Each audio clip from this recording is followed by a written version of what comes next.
नीलातुङ्गस्तनगिरितटी सुप्तमुद्बोध्य कृष्णं पारार्थ्यं स्वं श्रुतिशतशिरःसिद्धम् अध्यापयन्ति स्वोच्छिष्टायां स्रजि निगलितं याबलात्कृत्य भुङ्क्ते गोदा तस्यै नम इदमिदं भूय एवास्तु भूयः। श्रीमते रम्यजामातृमुनीन्द्राय महात्मने श्रीरंगवासिने भूयात् नित्यश्रीः नित्यमंगलम्। मंगलम गुरुवर्याय मंगलम गुणसिंधवे वादिभीतिकरार्याय नित्यश्रीर्नित्यमंगलम्।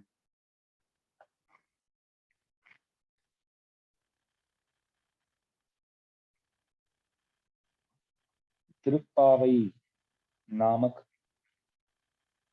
श्रीव्रत प्रबंध में आज 15वां पाशुर का अनुभव किया जा रहा है।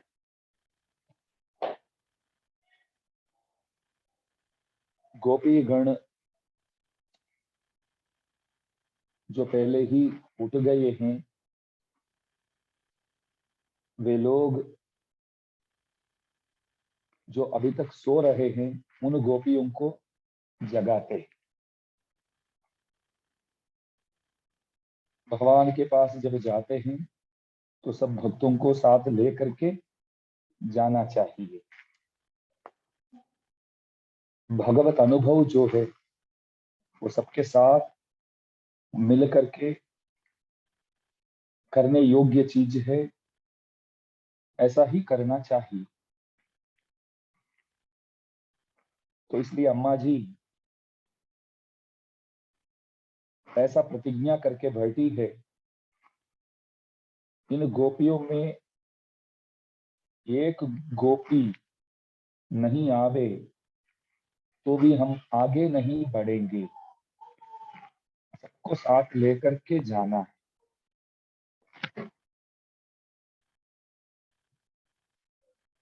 सब गोपियां दूसरी एक सखी का मकान जाकर उसको जगाती हुई उसे कहते हैं इस तरह, हे बाल शुक के समाने उठो। ऐसे तोता जेवा एक गोपी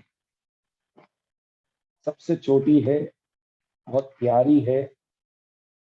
तो गांव वाले ऐसा बोलते हैं कि ये जो है गोपी तोता जेवा ऐसा। तो देखिए, कल के दिन जो बात करने में सामर्थ्यशाली और गुणवती एक गोपी जगाई गई। जगाते जगाते जगाने वाले बोले, भगवान तो पुंडरीकाक्ष है, रक्त वर्ण आंख वाले, तो ऐसे भगवान के गुणगान करना चाहिए, प्रभु के गुणगान करना चाहिए। तो ऐसे वहां बोल रहे थे, तो वहां बोल रहे थे।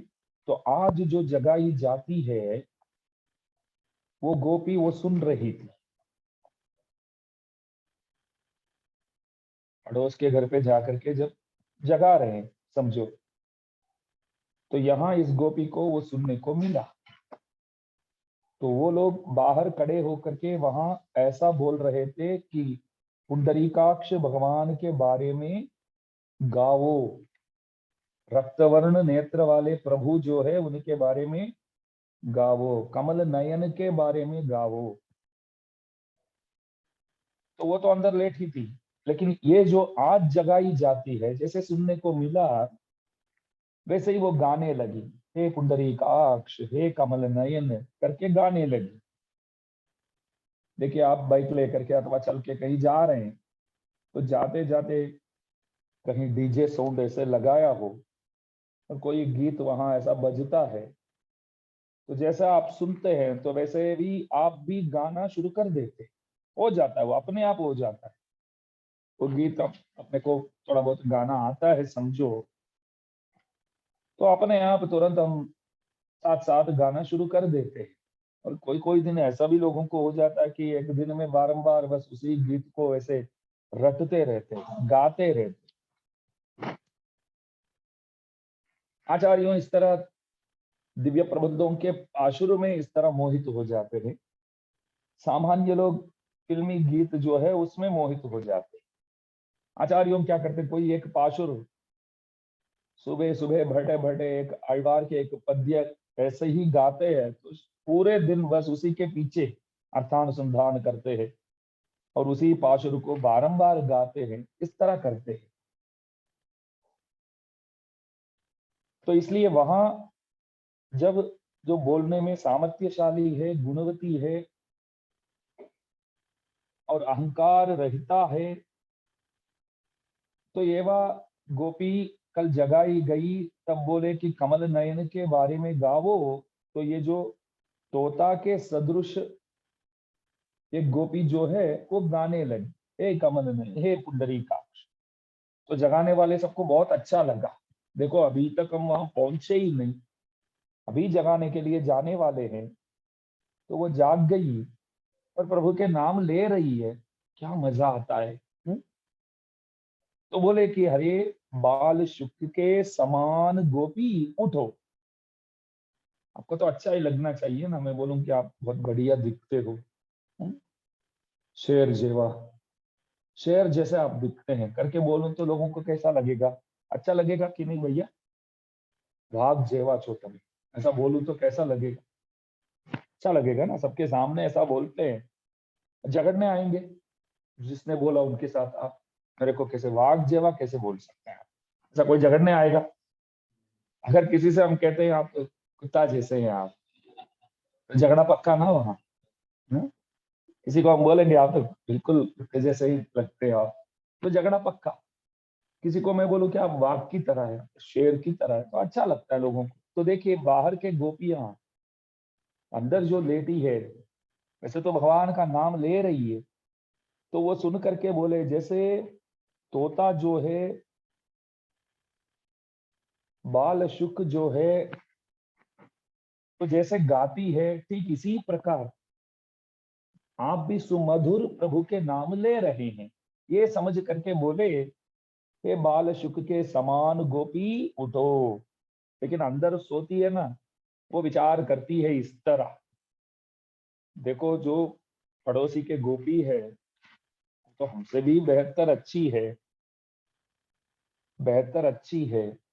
लेकिन ये लोग जब उनको जगाने गए तब क्या क्या नहीं बोले, क्या बोले थे, हम सबको जगाने वाली अभी भी सो रही है, शर्म नहीं आती है करके बोलकर आए ये सब वहां। हम सबको जगाने के लिए आएंगे करके कल बोल रही थी तू, लेकिन हम सब पहुंच गए, आ गए, फिर भी सो रही है।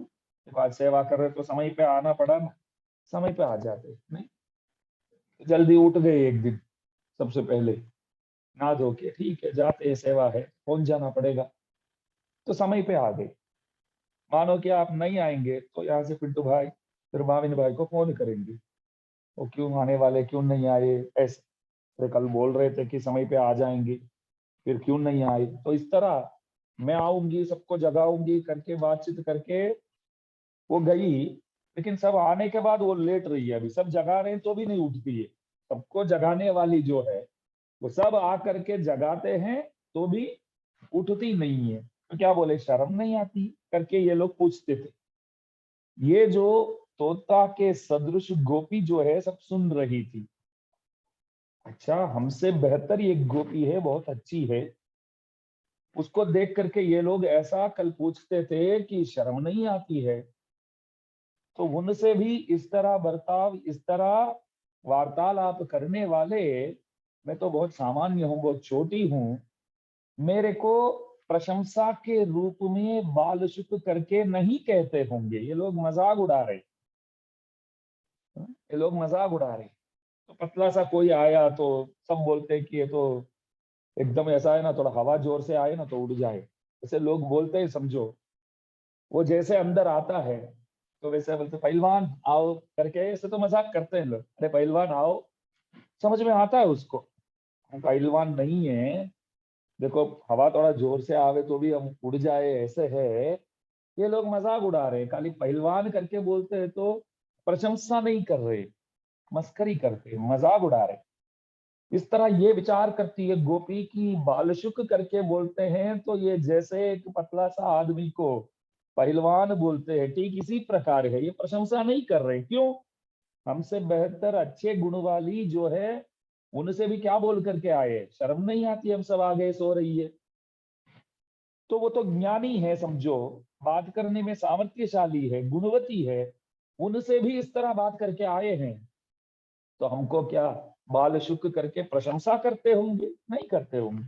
तो बात ही नहीं करने का है, क्यों बात करने का है? देखो मजाक उड़ा रहे हैं तो क्यों बात करने का है? तो चुपचाप रही। यल्ले इड़म किड़िए, किड़ी माने तोता, इड़म किड़िए, ये बाल शुक उठो, बाल शुक के सदृश गोपी उठो, इन्नम उरंगुदियो। देखो बाहर के लोग बोलते हैं अभी भी सो रही है क्या, अभी भी सो रही है क्या?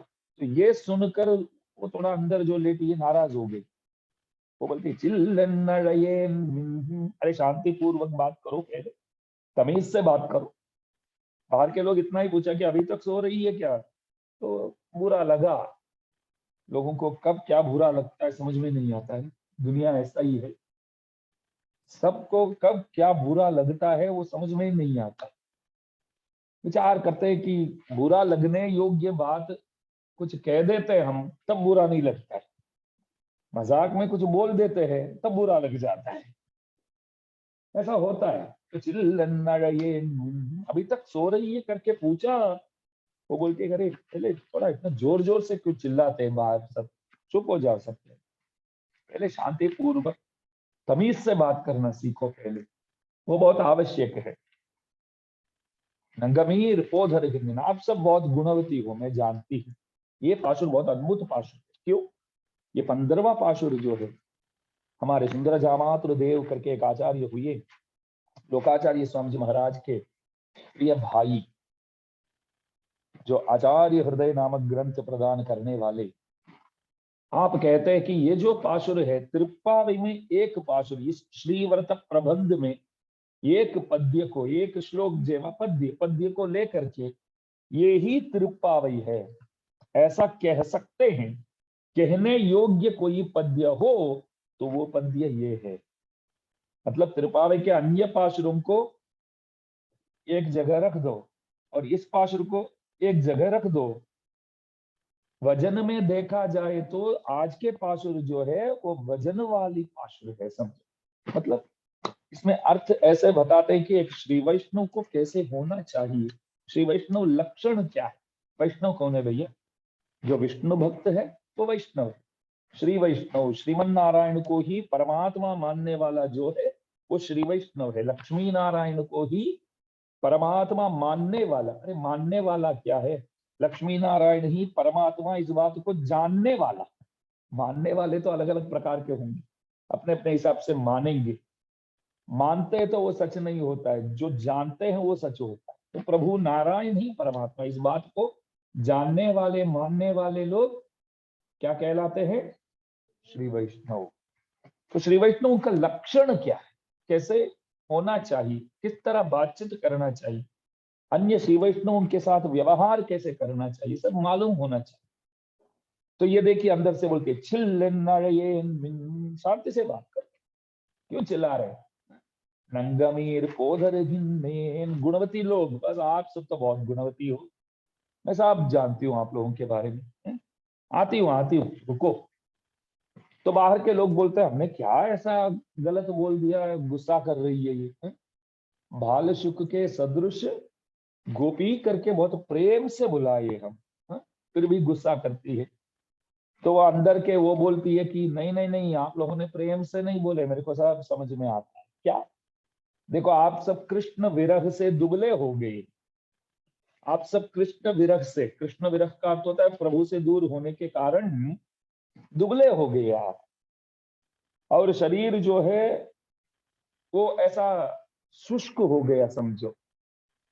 जैसे सूखे हुए पत्ते की तरह आप लोग दिखते हैं। तो आप लोगों ने विचार किया, देखो हम लोग कृष्ण विरह से सूखे हुए पत्ते की तरह दिखते हैं, ये अंदर जो लेटी है कृष्ण विरह को सहती हुई बाल शुक की तरह है, अभी भी तोता की तरह है।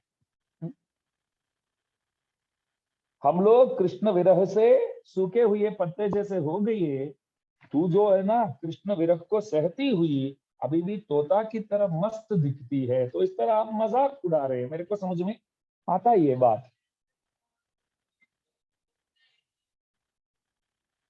तो वल्लयुन कट्टू रही है, आज पूरा दिन यही गाना गाएगा वो भैया नहीं, अभी जो आए। वल्लयुन कट्टू रही है पंडे उन बाहर के लोग बोलते हैं कि हमने सुना था कि तू जो है ना बहुत कठोर वाणी उपयोग करती है, कठोर शब्दों की उपयोग करती है, ऐसा सुना था, आज देख लिया।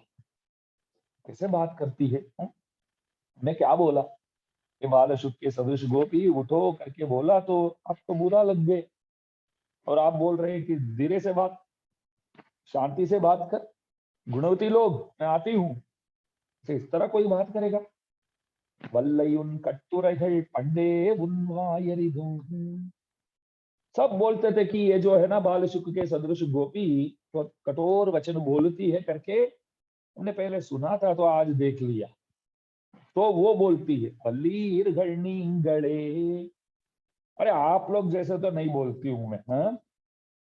आप लोग तो मेरे से भी और कठोर वाणी प्रयोग करने वाले हैं, वो भी हमको मालूम है। देखो ये सबसे पहले ये गलत है कि कोई हमारे सामने कुछ बोल रहे हैं तो उनके सामने प्रत्युत्तर देना और जोर जोर से देना, वो गलत बात है।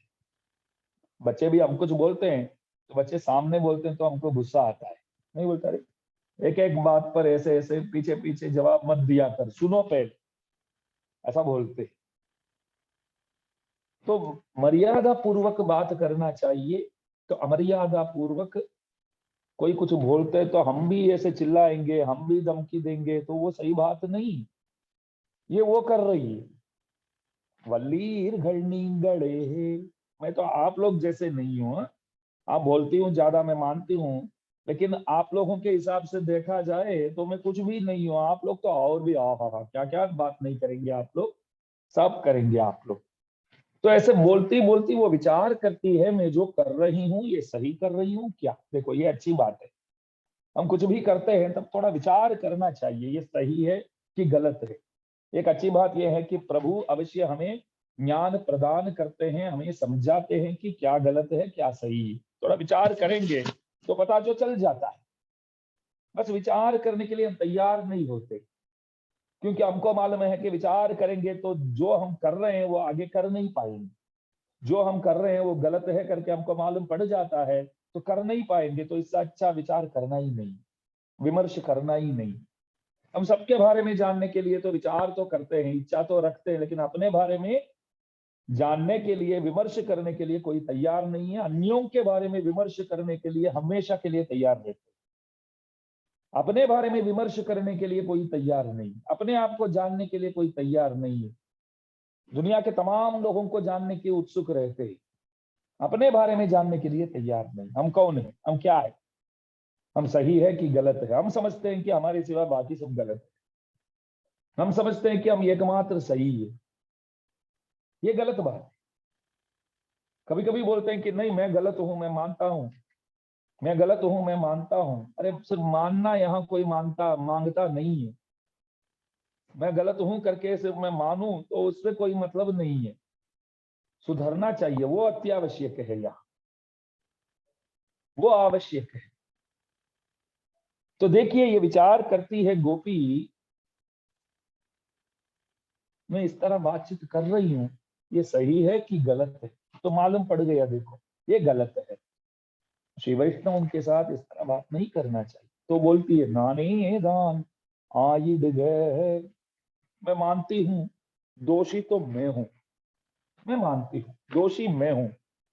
आप बाहर के जितने भी आए हुए हैं सबके सब महात्मा के सदृश है, तो आप लोगों के साथ इस तरह बात करना अनुचित है, मैं मानती हूँ।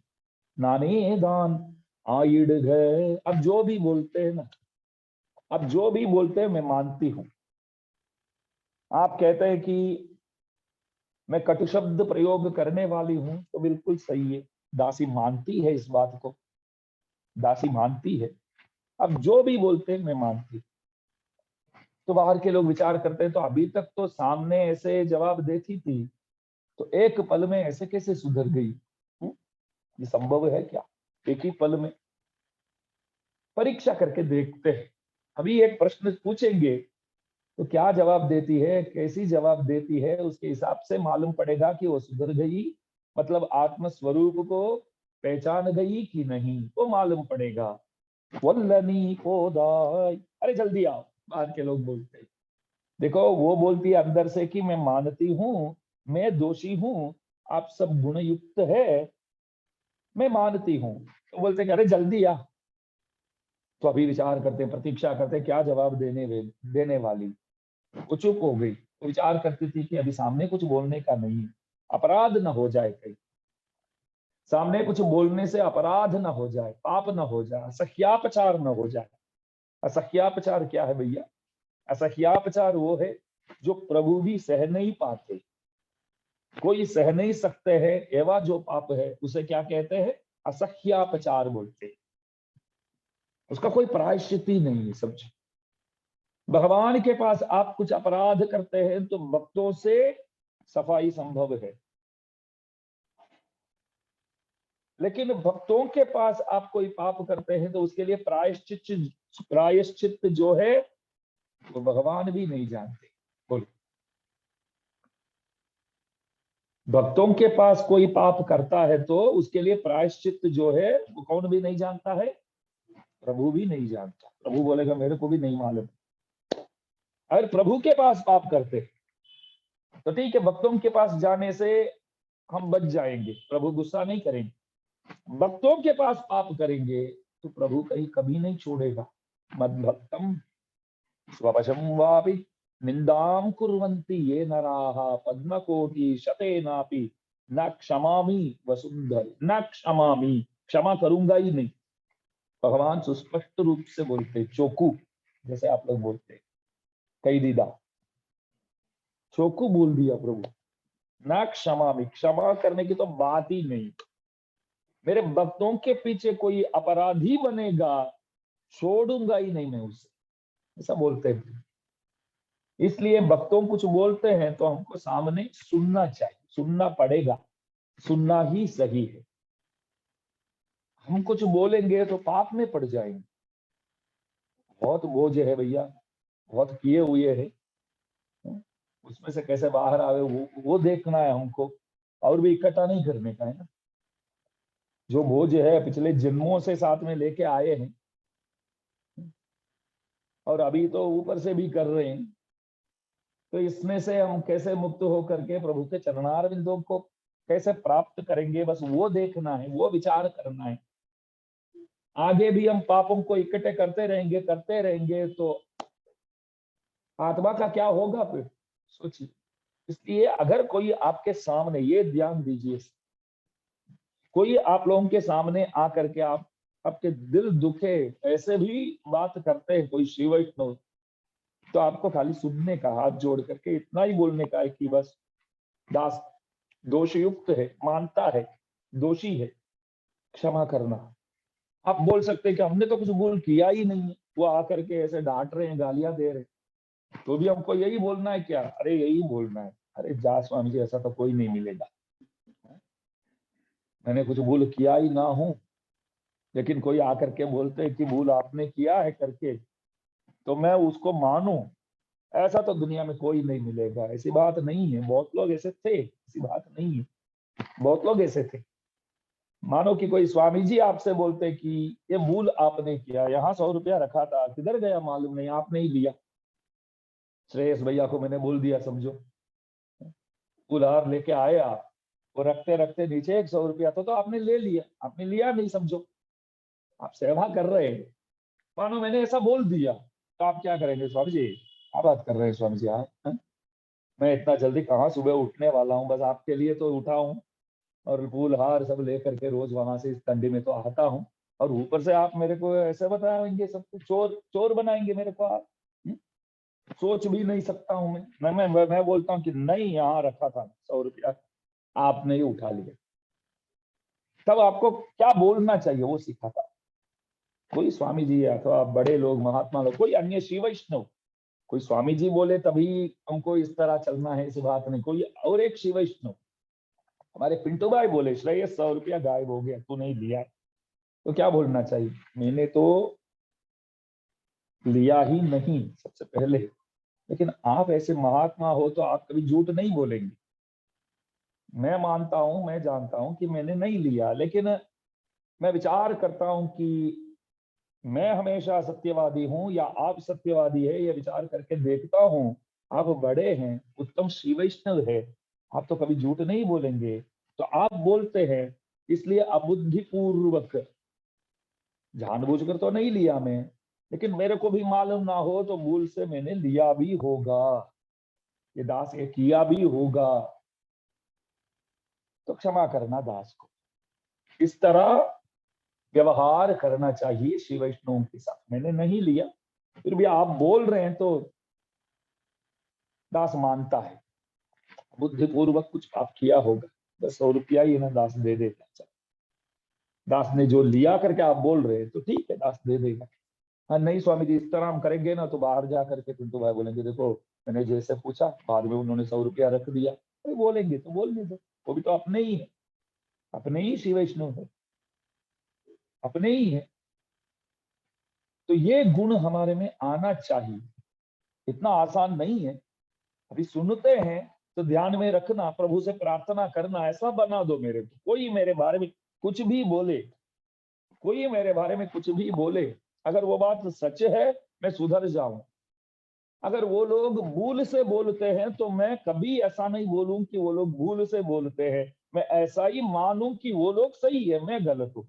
दोषी मैं हूं, मेरे सिवाय सबके सब अच्छे हैं। मैं दोषी, मेरे सिवाय सबके सब अच्छे हैं। नाने दान आइड घर, मैं मानती हूँ, नाने दान आइड घर, वल्लनी पोदा, जल्दी आ जाओ, उनक्यन्न भेरुण, ये क्या तेरे लिए, क्या उनको ये अनुभव है क्या? हमारा अनुभव कृष्णा अनुभव, और तेरा अनुभव और कोई है क्या? देखो अभी भी परीक्षा कर रहे, किस तरह बातचीत करते हैं बाहर के लोग। देखो दुनिया में तो परीक्षा तो रोज तो बहुत होंगी, परीक्षा करने वाले कोई ना कोई आते ही रहेंगे, परीक्षा करते रहेंगे।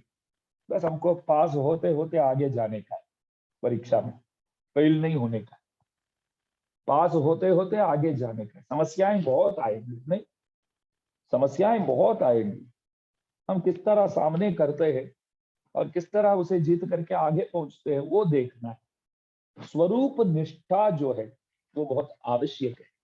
आत्मस्वरूप, उसको जानना और आत्मस्वरूप के हिसाब से चलना, वो बहुत आवश्यक है।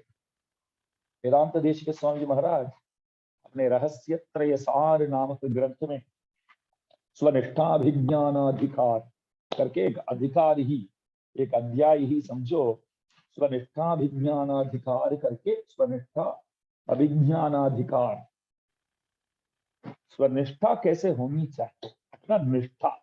குத்தம் செய்தவர்கள் பக்கல் பொறையும் கிருபையும் உகப்பும் சிரிப்பும் उपकार स्मृतिயும் நடக்க வேணும்। लोकाचार्य स्वामी जी महाराज श्री वचन भूषण दिव्य शास्त्र में, श्री वचन भूषण नामक अद्भुत प्रबंध में एक बात बताते हैं, अपराधियों के प्रति हमको क्या सोचना चाहिए। कोई अपराधी अपराध करते हैं हमारे प्रति, तो हमको क्या करना चाहिए? बस जाकर के झगड़ा करना चाहिए? नहीं।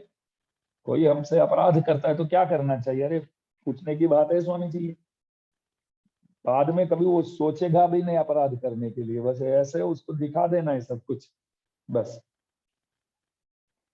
वो नहीं करने का। उत्तम செய்தவர்கள் பக்கல் பொறையும் கிருபையும் உகப்பும் சிரிப்பும் उपकार स्मृतिயும் நடக்க வேண்டும்।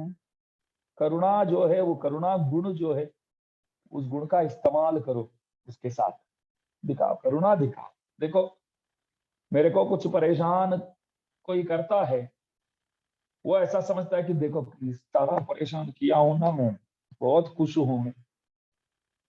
तब हमको सोचना चाहिए कि देखिए हम प्रभु के आदमी हैं, हम प्रभु के आदमी हैं।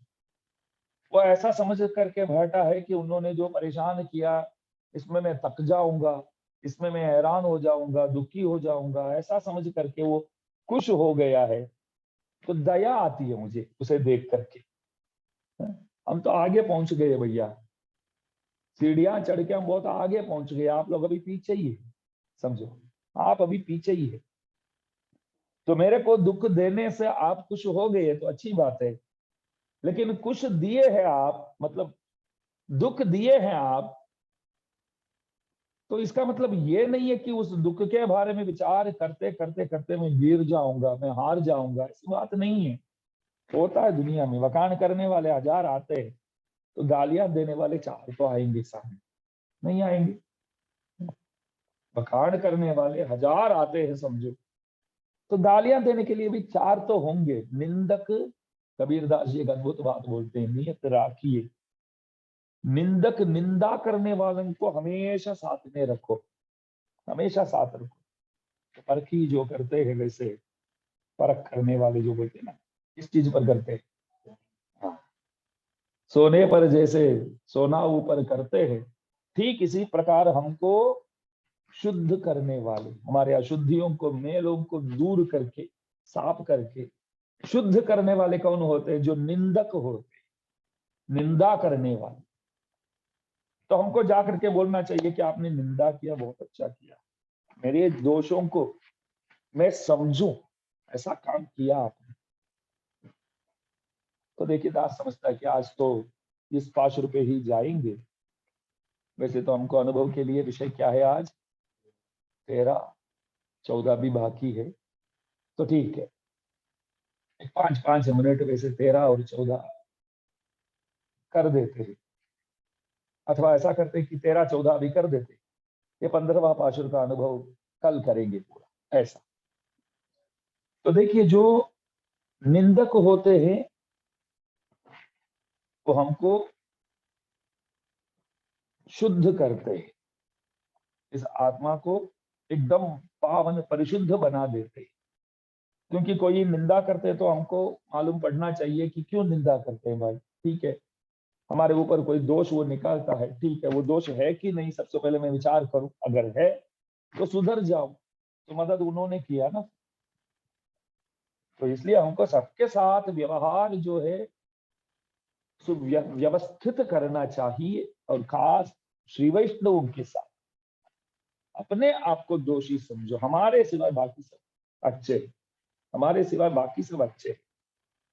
और छोटी छोटी चीजों के लिए, छोटी छोटी विषयों के लिए नाराज होना, श्री वैष्णव के साथ नाराज होना, श्री वैष्णव के साथ मतभेद दिखाना, ये सब गलत बात है, ये सब गलत बात है। सिर्फ तिलक लगाने से, सिर्फ हम श्री वैष्णव चिन्हों को लगाने से हम श्री वैष्णव नहीं होते। अंदर से जो कुछ सद्गुणों की अत्यावश्यक है, जो प्रकट होना चाहिए, उन सद्गुणों की आवश्यकता है। सद्गुण जो है वो अत्यावश्यक है, अंदर से श्री वैष्णव होना चाहिए। तो ठीक है, 13वां पाशुर में एक गोपी जगाई गई जो सुंदर नेत्र वाली, सुंदर नेत्र वाली बोली, ओ धरी कण्णिनाई। वो विचार करती है कि मैं सुंदर नेत्र वाली हूँ, प्रभु से मिलने के लिए मैं क्यों जाऊं, वो आएंगे, आकर के देखेंगे मेरे को, मेरे नेत्रों को देखेंगे, तो प्रभु सोचेंगे कि ऐसे तो कोई लड़की सुंदर नेत्र वाली कभी हमने देखा ही नहीं है, बस प्यार करने लग जाएंगे, तो मेरे को क्यों जाना है? नहीं, मेरे को क्यों जाना है? ऐसे तो दुनिया में तो देखा ही है कि लड़कियां के पीछे ही बहुत लोग जाते, नहीं, लड़कियां है तो पीछे बहुत लोग तो जाते हैं, वैसे पुरुषों के पीछे कौन आते हैं? तो कन्हैया आएंगे पीछे, हमारे पीछे आएंगे कन्हैया, ऐसे बैठे प्रभु आएंगे मेरे पीछे, मेरे को क्यों उठना है? बात तो सही है, बिल्कुल सही है, क्योंकि चेतनों के पीछे प्रभु उन्मत्त है, हमारे पीछे प्रभु उन्मत्त है। हमारे पीछे प्रभु उन्मत्त है, पाना चाहते हैं, हम सबको लेना चाहते, साथ में रखना चाहते। तो अवश्य वो तो कुछ ना कुछ प्रयत्न करते ही रहते हैं, हमें पाने के लिए कुछ ना कुछ प्रयत्न करते रहते हैं। क्यों? ये जो चीज है, आत्मा जो है, प्रभु की है, चीज उनकी है, प्रॉपर्टी उनकी है। यहाँ से आप गए, प्रसाद सब लेके गए, तो मोबाइल भूल गए तो वापस नहीं आएंगे आप? अवश्य आएंगे, बाकी कोई चीज हो तो भी बाद में आएंगे। मोबाइल है तो तुरंत आएंगे। मैं पूछूं क्या भैया अभी तो गए प्रसाद लेके, क्या हुआ?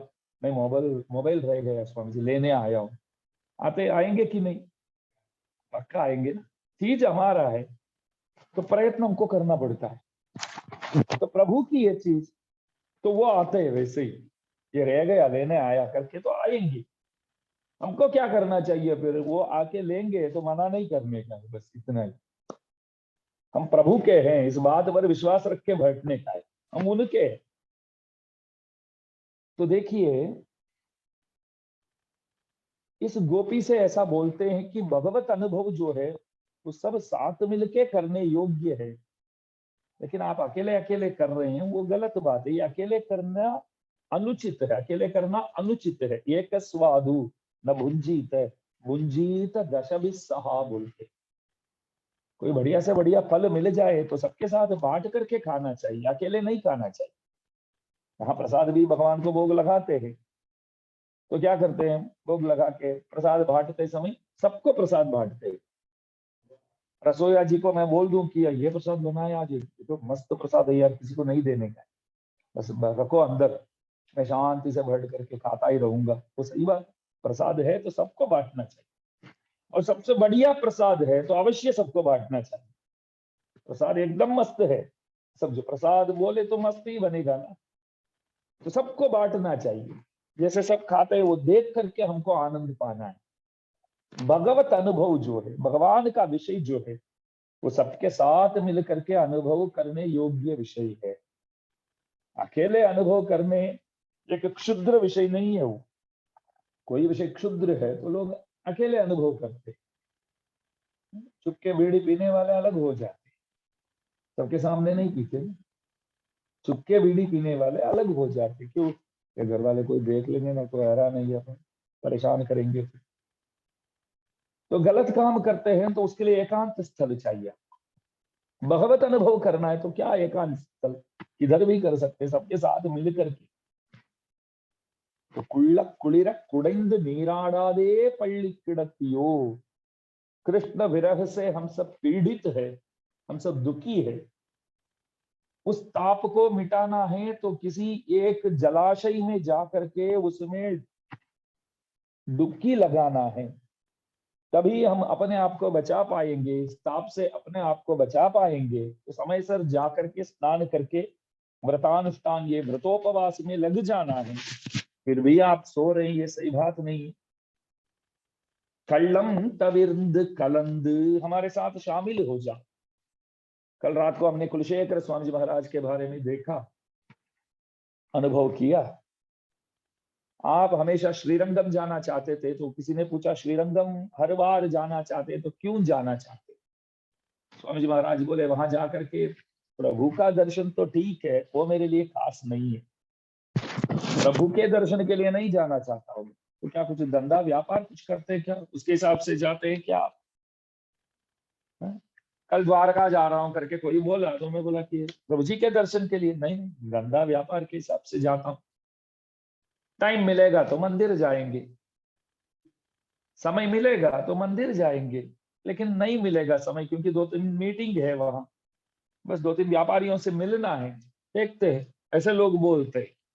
तो कुलशेखर स्वामी जी बोले श्रीरंगम बार बार जाना है, जाता हूं बोले, प्रभु के दर्शन के लिए पूछे तो बोले नहीं। तो क्या धंधा व्यापार कुछ करते हैं क्या? अरे बात, वो सब तो कब का छोड़ दिया। राजा था मैं, वो भी छोड़ दिया, मेरे बेटे को राजा बना करके हाथ जोड़ करके निकल गया हूं। तो आप श्रीरंगम जाते हैं, प्रभु के दर्शन के लिए नहीं जाते हैं। और शासक थे तो शासन भी आपने छोड़ दिया, बेटे को दे दिया, तो धंधा व्यापार करने की तो बात ही नहीं है। तो वहां जाकर के आप प्रभु जी के दर्शन नहीं करेंगे तो जाकर के करेंगे क्या, क्यों जा रहे हैं आप? तब वो बोले भक्तों के दर्शन के लिए जाता हूं। जितने भक्त लोग आते हैं प्रभु के दर्शन के लिए, मैं एक कोने पे एक जगह बैठ जाता हूँ और उन लोगों को देख करके प्रणाम प्रणाम प्रणाम प्रणाम प्रणाम। भक्तों के दर्शन से मैं खुश हूं, भक्तों के दर्शन से मैं खुश हूं, क्योंकि वो मिलना बहुत कठिन है, आसान नहीं है। तत्रापि दुर्लभम मन्ये वैकुंठ प्रिय दर्शनम, वैकुंठ प्रिय दर्शनम। रामानुज स्वामी जी महाराज शिष्यों के साथ जब भी जाते थे तो अनेक लोग आकर के दर्शन करते थे, बोले अनेक लोग आकर के, सब चाहते थे कि हमको वैकुंठ चाहिए ही नहीं, ये अनुभव नित्य निरंतर हमें मिलते रहे। ऐसा दास के पीछे आप लोग दर्शन कर रहे हैं, पूज्यपाद अनंगराचार्य स्वामी जी महाराज, प्रतिवादि भयंकर कांची प्रतिवादि भयंकर अनंगराचार्य स्वामी जी महाराज। आज विशाखा नक्षत्र है तो स्वामी जी महाराज वैसे फाल्गुन महीने, मीन मास जो बोलते हैं, उस महीने में विशाखा नक्षत्र में आपका अवतार हुआ। वरदराज भगवान के अध्यापकों में, मतलब उनके सामने दिव्य प्रबंध गाने वाले आचार्यों में आप अग्रगण्य थे। प्रवचन भी खूब अच्छी तरह करते थे, संस्कृत, तमिल, तेलुगु, हिंदी,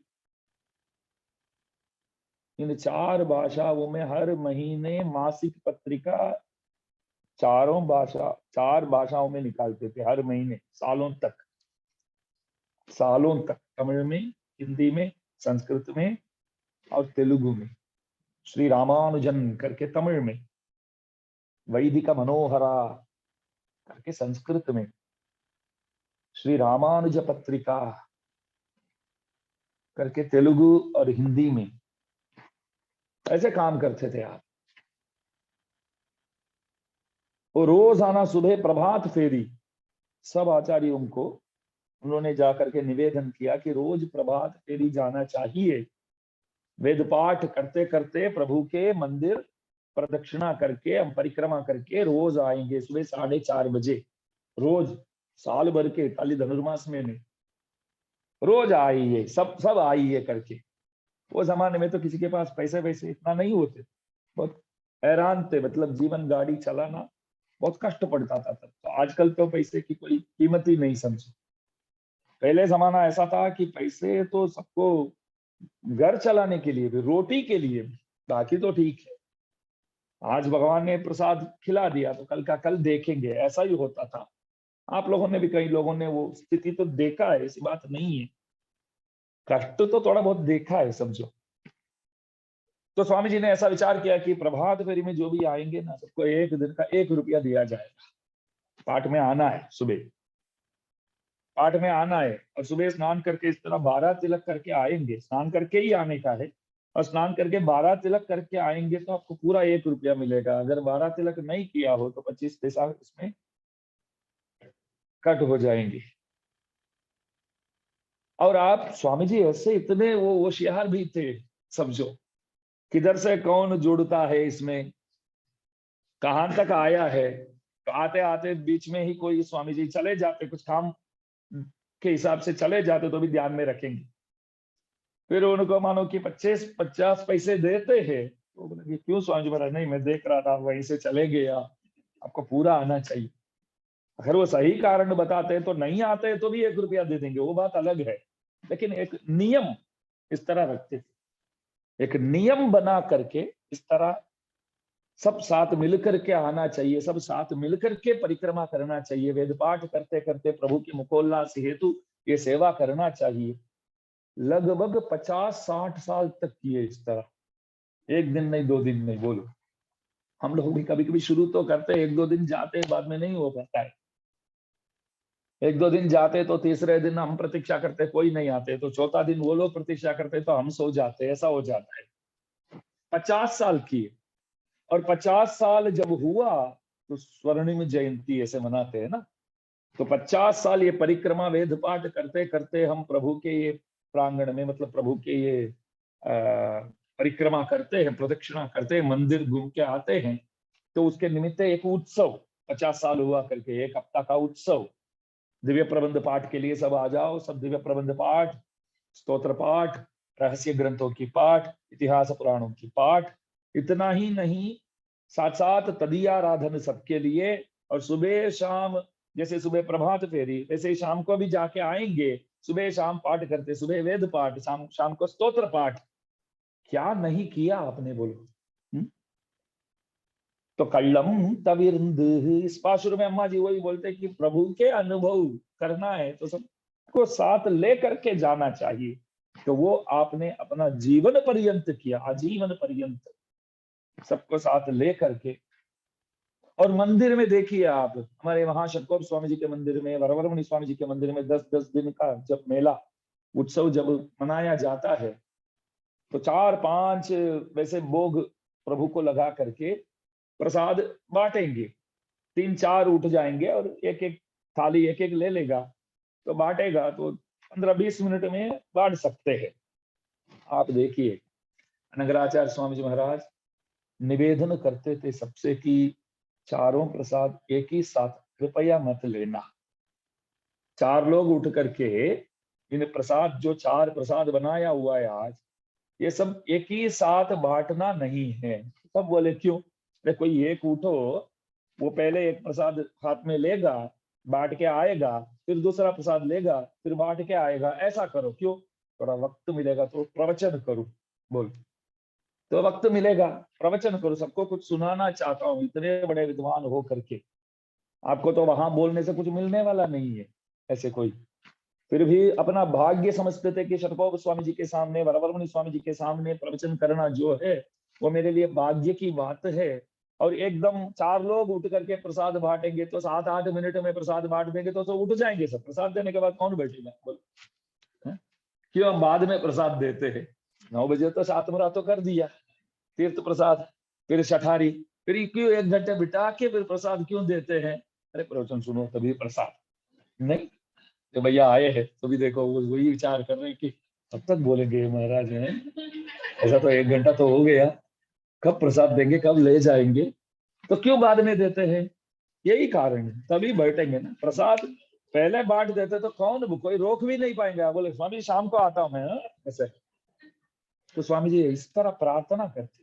बोलो, तो कल्लम तविर्द कलंदेलो रिम्पावाई, चाहते थे कि सबको कुछ विषय मिल जाए। आज भी कांची के बहुत लोग बोलते हैं कि वो जमाने में जब स्वामी जी महाराज प्रवचन करते थे तो हम लोग तो ऐसे आपस में तो मानो कि गालियां भी देते थे।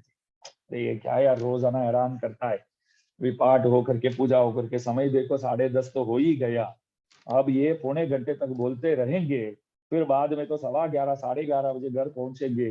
घर पे भी तो रात को, रात की बात है, फिर सुबह मंदिर वापस आना है। तो हम सब तो तब हैरान हो जाते थे। लेकिन आज महसूस करते हैं कि हमको सुनाने वाले, समझाने वाले, अर्थ बताने वाले उनकी तरह कोई मिले नहीं, मिलेंगे ही नहीं। तो वो जब करते थे तो हमको अच्छा नहीं लगता था। अभी अच्छा लगता है कि कोई उठ करके ऐसे हमको सुनावे। तो इस तरह भाषण देने वाले, इस तरह प्रवचन करने वाले, गुणार्थ को बताने वाले कोई है नहीं। क्या करे? बोल, अप्रियस्य च पथ्यस्य वक्ता श्रोता च दुर्लभः। वक्ता जब तैयार होते तो श्रोता कोई मिलते नहीं है। सुनने वाले सब चाहते हैं कि चलो कभी सुनेंगे, तो कोई वक्ता नहीं मिलेगा, ऐसा हो जाता है। तो आपका विशाल हृदय, वेद वेदांत वैजयंती करके एक पाठशाला बना करके अनेक विद्वानों को आपने तैयार किया, अनेक वेद पाठियों को तैयार किया। कल्लम तविर्द, तो चुपके से भगवत अनुभव करना जो है वो गलत बात है। सबके साथ मिलकर के करना चाहिए। जैसे रामानुज स्वामी जी महाराज अपने श्री वैष्णवों के साथ, अपने शिष्यों के साथ बाहर निकलते थे तो सब लोग आकर के प्रणाम करते थे, दर्शन करते थे। तो श्री वैष्णवों के दर्शन ही हमारे लिए परमोद्देश्य है। ठीक इसी प्रकार मैं एक बात बताऊंगा, अनंगराचार्य स्वामी जी महाराज वो प्रभात फेरी नित्य निरंतर करते थे। समझो, नित्य निरंतर जब करते थे तो एक वड़गल संप्रदाय के एक विद्वान, बहुत बड़े विद्वान, वो किसी गांव के रहने वाले, नावलपाकम करके एक अद्भुत गांव है, तो वहां के बहुत विद्वान हुई वेदांत देश के स्वामी जी के संप्रदाय में। उस गांव के एक सबसे बड़े विद्वान है वो स्वामी जी, कांची में आकर के एक मकान किराए पे लेकर के ठहरने लगे। तो किसी ने पूछा आप इधर क्यों आए, इधर क्यों ठहरे? प्रभु के दर्शन के लिए। तब उन्होंने जवाब दिया, प्रभु के दर्शन के लिए नहीं, या नंगराचार्य स्वामी जी महाराज रोजाना सुबह प्रभात फेरी करते हैं, उस समय उठ करके उस गोष्ठी को प्रणाम करने के लिए मैं यहाँ मकान किराए पे लेकर के आया हूँ। बोलो, भगवान के दर्शन के लिए नहीं आया हूं। ऐसा आचार्यों सुबह उठ करके ऐसे चलते हैं, तो वो दर्शन करने योग्य है, मंदिर जाने की कोई जरूरत ही नहीं है। आचार्यों के दर्शन से ही, श्री वैष्णव के दर्शन से ही सब कुछ हो जाता है। सब इसके अंतर्गत है। प्रभु के दर्शन, मंदिर जाना, दर्शन करना, सब बातें श्री वैष्णव के दर्शन के जो विषय है उसमें अंतर्गत है। तो कलम तविंद कलंद, इसलिए तो उठ जाओ, उठ के आ जाओ, हाँ हमारे साथ शामिल हो जाओ। शामिल होकर के हम सब साथ चलेंगे। तो वो आती है। तो 14वें पाशुर जो है उसमें बोलते हैं, 5 मिनट तो है अभी, उसमें बोलते हैं बात करने में जो सामर्थ्यशाली, रामायण में एक ऐसा हुए जो बात करने में बहुत सामर्थ्यशाली माने जाते हैं। कौन है वो रामायण में? हनुमान जी महाराज। अरे ये भैया से पूछा, नाम क्या आपका? ध्रुव। ध्रुव भैया से पूछा।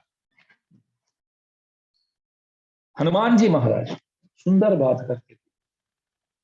नानृक वेद विनीतस्य न यजुर्वेद गारिणः न सामवेद विदुषः शक्यमेव प्रभाषितुम। चारों वेद के जो प्रकांड विद्वान होंगे वो जिस तरह बात करेगा उस तरह बात किया हनुमान जी। ऐन्द्र व्याकरण पंडित बोलते हनुमान जी महाराज, नव व्याकरण पंडित बोलते, सबसे बड़े विद्वान। असाध्य साधक स्वामिन् असाध्यम तव किं वद रामदूत कृपा सिंधो मत्कार्यम साधय प्रभो। ये श्लोक मालूम होना चाहिए। हनुमान जी आपको अच्छे तो लगते हैं ना? हनुमान जी तो सबको अच्छे लगते हैं क्योंकि जैसे बलवान है। असाध्य साधक स्वामी, जो चीज असाध्य है उस चीज को साध्य करने वाले।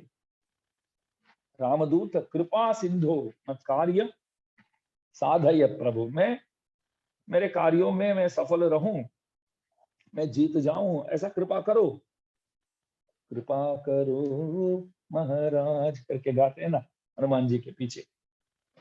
तो हनुमान जी महाराज जो है बोलने में बहुत समर्थ है। इतना ही नहीं, कोई अहंकार नहीं है हनुमान जी को। यहां से वहां गए, किधर से? लंका समुद्र पार करके गए, तो उड़ने से पहले, मतलब यहां से वहां जाने से पहले क्या बोले मालूम है? मैं ऐसा उड़ूंगा यहां से तो मेरे साथ गरुड़ जी भी नहीं उड़ पाएंगे। ऐसा तेज उड़ूंगा ना तो मेरे साथ, मेरे सामने गरुड़ जी भी नहीं खड़े हो पाएंगे। तो सब विचार करते थे ये तो बहुत अहंकारी होकर के बात कर रहे हैं। मेरे सामने गरुड़ जी भी कुछ नहीं, अभी तो उड़े ही नहीं, आप काम किए ही नहीं। काम करने से पहले जो बहुत बोलता है ना वो कभी काम करेगा ही नहीं, ऐसा माना जाता है। तो सब विचार करते थे हनुमान जी ऐसे बोलते तो कुछ तो कारण होगा। तो ये काम करके वहां जैसे पहुंचे, पार करके वहां पहुंचे, तो अम्मा जी पूछती है आप कौन हो? तो मैं विचार करता हूँ, अभी देखता हूँ हनुमान जी क्या बोलेंगे, क्योंकि काम करने से पहले भी वो बोले कि गरुड़ जी भी मेरे सामने कुछ नहीं है, अभी तो काम किए हैं। क्या नहीं बोलेंगे, अभी बहुत ज्यादा बोलेंगे ना। हनुमान जी क्या बोले मालूम है? सुग्रीव का एक नौकर हूं मैं कौन हूं, इतना तो कोई पहचान दे सकूं ऐसा कोई आदमी नहीं है। पहचान दे सकूं इतना बड़ा आदमी नहीं हूं मैं। सुग्रीव महाराज के एक नौकर हूं मैं। अरे काम करने से पहले बहुत बोलते थे आप, काम करके अभी एकदम शांति से बातचीत करते हैं, ये कैसी बात है?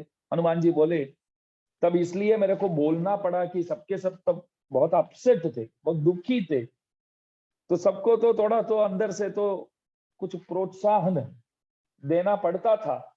तो मैं बोला कि मैं जाऊंगा, जा करके आऊंगा करके सबको थोड़ा मजबूत बनाऊं, उसके लिए मैंने बोला। लेकिन अभी तो जो सच बात है वो बताना पड़ेगा कि मैं सुग्रीव महाराज के एक नौकर हूं। नाना दाहाई, तो अहंकार नहीं है आप में। और गुणपूर्ति तो सोचो, हनुमान जी के गुणपूर्ति, गुणवान, तो कुछ चाहते ही नहीं थे राम से। राम से कभी कुछ मांगा हनुमान जी? बाकी सबने मांगा। उपकाराय सुग्रीवो राज्यकांक्षी विभीषण निष्कारणाय हनुमान तत्तुल्यम सह भोजनम।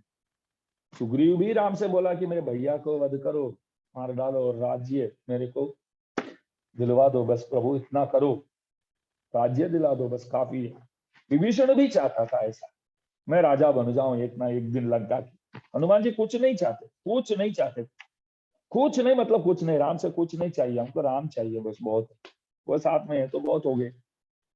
तो गुणपूर्ति, तो ये वह एक गोपी गुणयुक्ता और अहंकार ममकार रहिता और बात करने में जो सामर्थ्यशाली है, तो एवं एक गोपी जगाई जाती है। इस पाशुर के बारे में भी बोलने योग्य तो बहुत सी अर्थ है। तो कल 14 और 15वां पाशुर दोनों यहाँ अनुभव का विषय बनेगा। तो सबसे नम्र निवेदन है कि सब कृपया रात को भी 9 बजे पधारे और कृपा वही कालक्षेप गोष्ठी में भी अवश्य आए सब। ऐसा नहीं है कि आज सेवा है तो आज आए, बाद में नहीं आना है, ऐसी बात नहीं है। आना चाहिए हमेशा। जहां भी कुछ भगवान के बारे में कुछ सुनने को मिलता है वहां पहुंच जाना चाहिए। ज्ञान बहुत आवश्यक है। ज्ञानान मोक्ष बोलते हैं ना, ज्ञान से बढ़कर कोई चीज नहीं है। ज्ञानाग्नि सर्वकर्माणि भस्मसात् कुरुते, गीता जी में प्रभु बोलते हैं ज्ञानाग्नि एक ऐसा अग्नि है कि सब कर्मों को वो ही भस्म कर सकता है। इसलिए अत्यावश्यक चीज है। अरे ज्ञान मिले ना मिले, अनुभव ही बोलो ना, भगवत अनुभव, भगवान के बारे में अनुभव करते हैं। 1 घंटा तो हमने किसी को परेशान नहीं किया, इससे ज्यादा क्या चाहिए प्रवचन से बोल लाभ। आराम से बैठे ना 1 घंटा, किसी को परेशान नहीं किया आपने, अभी जा करके करना शुरू कर देंगे, इतना तो लाभ है प्रवचन से। तो आज का पाशु सब साथ मिल करके बोलेंगे, और दास बोलने में कुछ भूल चूक किया हो तो क्षमा प्रार्थी है। पाशुरानुसंधान करके समाप्त करते हैं।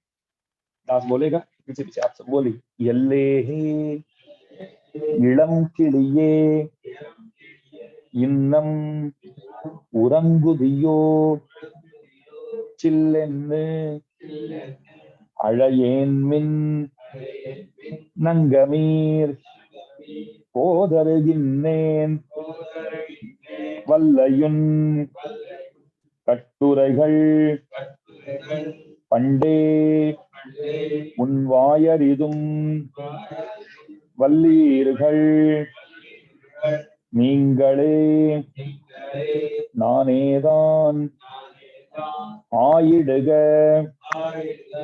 வல்லனி போதாய் உனக்கென்ன